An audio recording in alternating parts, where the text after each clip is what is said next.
ल जयमसी आज हामी एउटा कुरा गर्नेछौँ आजका अहिलेका जवानहरूको अवस्था। आजको भिडियो एकदमै रोचक हुनेवाला छ। तपाईँले सुरुदेखि अन्तिमसम्म सुन्नुहोला, आशिषित हुनुहोला है त। आजकलका जवानहरूको जीवन हेर्दा मन दुख्छ। धेरै हाँसिरहेको देखिन्छन् तर भित्रैबाट टुटिरहेको जस्तो लाग्छ। किन यस्तो भइरहेको छ होला? यो साँचो कुरा हो। आजका धेरै जवान बाहिर रमाइलो देखिन्छन् तर भित्र खालीपन, डर र अशान्ति छ। त्यो किन प्रश्न पार्नुहोस् न। किनभने उनीहरू बिस्तारै पापमा फसिरहेका छन्, गलत सङ्गतमा परिरहेका छन्, नकारात्मक सोच्दै भइरहेका छन् अनि आमा बुवाको कुरा व्यवस्था गरिरहेका छन्। यी कुरा साना जस्तो लाग्छन् तर यिनीहरूले जीवनलाई बिगार्छ। के सोसियल मिडिया पनि कारण हुन सक्छ? धेरै ठुलो कारण। मोबाइल र सोसियल मिडियाले समय खाइरहेको छ, तुलना गरिरहेको छ, मनमा असन्तुष्टि बढाइरहेको छ अनि जवानहरू आफूलाई अरूसँग तुलना गरेर आफ्नो मूल्य बिर्सिरहेका छन्। के गलत सङ्गत पनि हुन सक्छ? हो, बाइबलमा पनि भन्छ खराब सङ्गतले राम्रो चरित्रलाई बिगार्छ। 1 कोरिन्थी 15:33। गलत सङ्गतले सही बाटोमा हिँडिरहेको मान्छेलाई पनि गलत दिशामा लैजान सक्छ। यत्रो समस्या किन भइरहेको छ? किनभने जवानहरू परमेश्वरबाट टाढा भइरहेका छन्।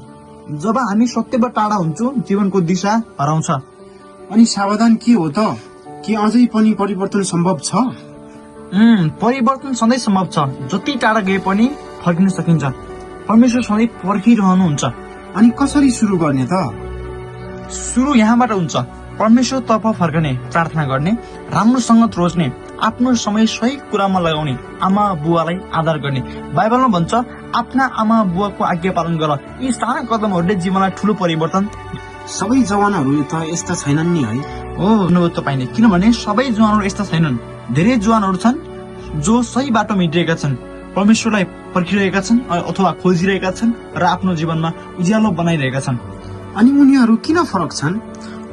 किनभने उनीहरूले निर्णय लिएका छन् कि सत्यमा हिँड्ने, राम्रोसँग रोज्ने अनि परमेश्वरलाई पहिलो स्थान दिने। बाइबलमा भन्छ तिमी जवान भए पनि बोली वचन, आचरण, प्रेम, विश्वासमा र शुद्धतामा उदाहरण बन।